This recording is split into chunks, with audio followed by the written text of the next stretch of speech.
So very important, very important. Shaitan can come to a person and say, hey, look, that guy, he's an innovator, you need to backbite it. But in reality, the person is actually envious of him. So one has to be very, very careful and pray to Allah, make dua to Allah, that when he's speaking in this manner, that he's only doing it sincerely for the sake of Allah subhanahu wa ta'ala. The fourth example of this, warning Muslims from evil, is that one who has a responsibility does not carry it out. Okay, then it's allowed to backbite him. Now this could be because he's not fit for the job, or maybe he's corrupt, or because he's neglecting his duties, or something similar.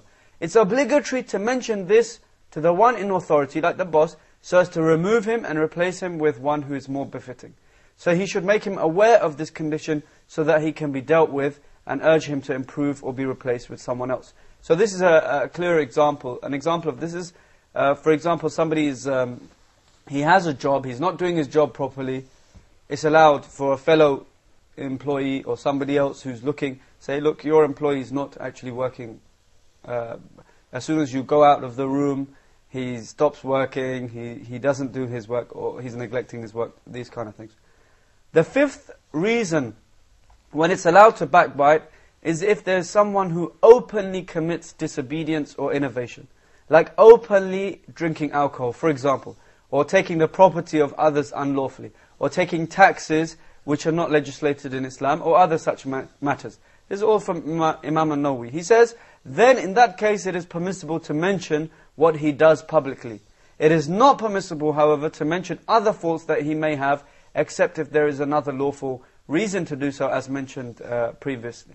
So if somebody is openly sinning, he's openly listening to music, you're allowed to mention it, either in order to warn the Muslims against it, or something of that nature, if he's openly sinning. The sixth and final reason that Imam al-Nawawi mentions, he said to describe someone. So if a man is known as the one who has weak eyes, or the lame one, or the deaf one, or the built, or the blind one, or the cross-eyed one, and other such similar terms, then it's permissible to describe him only for identification purposes. What about if it's using a term that he does not like? If it's using, even if it's using a term that he doesn't like. Okay, because that is backbiting. So he's saying this a lot, but on the condition that it's not done in a mocking way. So for example, let's just say there's somebody who's blind. And you're trying to describe him. You're trying to say, meet so-and-so in the marketplace.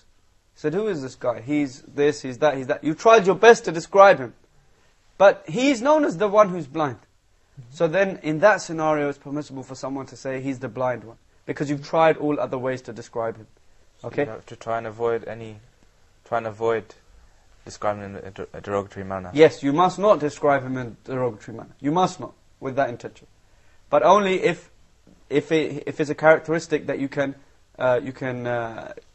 tell that this person is. So for example, if a person has one hand, but he always hides his hand, okay, in his sleeve, and nobody would know that he has one hand, then no, you can't use this description. Because the whole point of the description is something that's clear, that's apparent. Okay, about the person's body shape or whatever, the short one, the tall one, like this. But on the condition that you're doing it for describing the person, and on the condition that you've exhausted other means of describing him. Now, it is unlawful, however, to mention these things as deficiencies. And if one can describe him in another way, as we said, that is actually better. Inshallah, in the next episode, we'll look at a disease which is related to backbiting, and that is namima, or tail carrying. And we'll talk about that in the next episode. Assalamu alaikum wa rahmatullahi wa barakatuh.